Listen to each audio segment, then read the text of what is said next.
this guy right here, Canelo Alvarez, man. I don't think we get him in 2025. What do you mean? This version of? What do you mean we don't get him? I think he retires at the end of this year. No, he said he wants to fight at maybe 3 to 5 more years. Did he say that? Yeah. He's enjoying himself. He said Really? going out Yeah. against Dave Benavidez. No, he ain't doing that. He cannot survive in this sport without fighting Benavidez. He won't be able to survive in this sport. Does it matter? 2 or 3 years. Does it matter for him? I want the fight. We all, as boxing fans, want the fight, but does it really matter? I refuse to believe that because it would. Look, he's first ballot Hall. He never fights David Benavidez.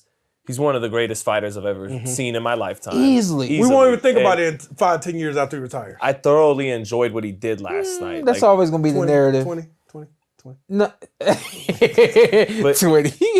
if he doesn't fight Benavidez, it will go down as a duck, right? And not that it won't be this all-time great. He will be. And I refuse to believe he's wired that way. He keeps saying, you guys said I'll never fight Lara, and then I did. You guys said I never fought Golovkin, I did. And so I even asked him during fight. I was going to ask, have you been able to present that to him yet? I did. I said, so isn't it inevitable? And he just, he told me, I'll beat him easy. It's just, I need my $200 million. Give me the money. If he thinks he can beat him easy, why he need so much money? Because he can't beat him easy. And that's talking. And I seen even after the fight, there was kind of gestures between each other, but he didn't give him too much energy. He just said, I think too what it is like, I'm the boss. When I fight Benavidez because I said I'm going to fight Benavidez, not because you guys pressured me into it, but because I said it's time.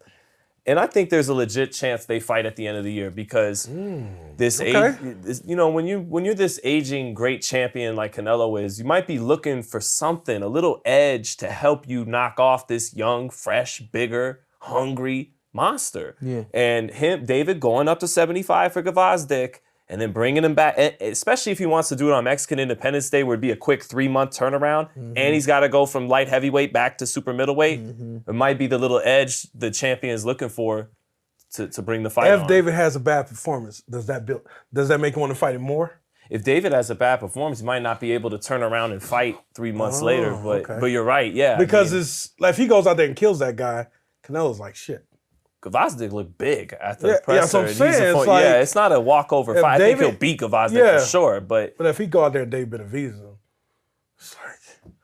David Benavidez. I think, look... Say that shit again. How you say If he go out there and Dave Benavidez... I do think last night, How you say it? David would have been a little too much for Canelo last night. I do think that. But Canelo was sharp last night. super sharp. But he had the guy, the styles make fights. That hand speed. You had the style that makes you look good. We've seen this time and time again with fighters. And David has a better jab. He didn't start at 54 like Munguia. He's really a light heavyweight who's been sucking down to super middleweight to try to get the money fights.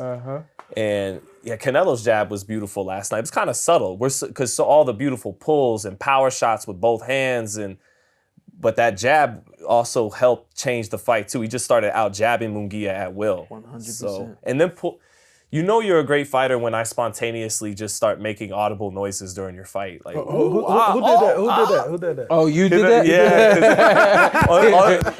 Some of those pulls. I thought you said Canelo was doing it. No, not gonna lie. In the house, it was It was a lot of that. Yeah, because he's got sauce, man. There's a lot in this toolkit, and it's beautiful to watch. There, okay, right. Why you look at me and grin like that, though? Because he brought it back onto you. He knows how to dance salsa, I'm sure. Listen, man, we don't get Canelo versus Benavidez. Damn. If we don't. You are screwed. No. I just said if we don't. You always shutting down fights. I said, listen. You always a fight. If we don't get Canelo versus Benavidez next, who do we get Canelo versus? Berlanga. Oh, God. And it'll be fun to watch. I think it's Berlanga.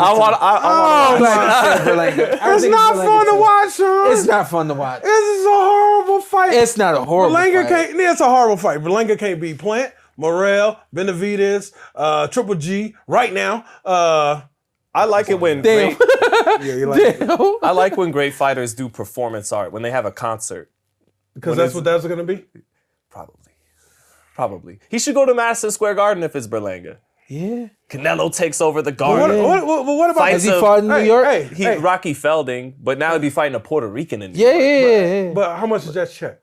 Huh? How much is that check versus Berlanga? 50? Not bad. Yeah. 75? Yeah. But the taxes, extra. Oh yeah, New York.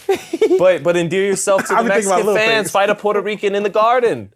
Yeah. You know, Chavez did it to Edwin Rosario. I don't know if they fought in the Garden, but he beat Edwin Rosario. He beat Hector Camacho. He beat Cotto, right, back in 2015. But yeah. How many rounds Edgar Berlanga goes with Canelo? 5?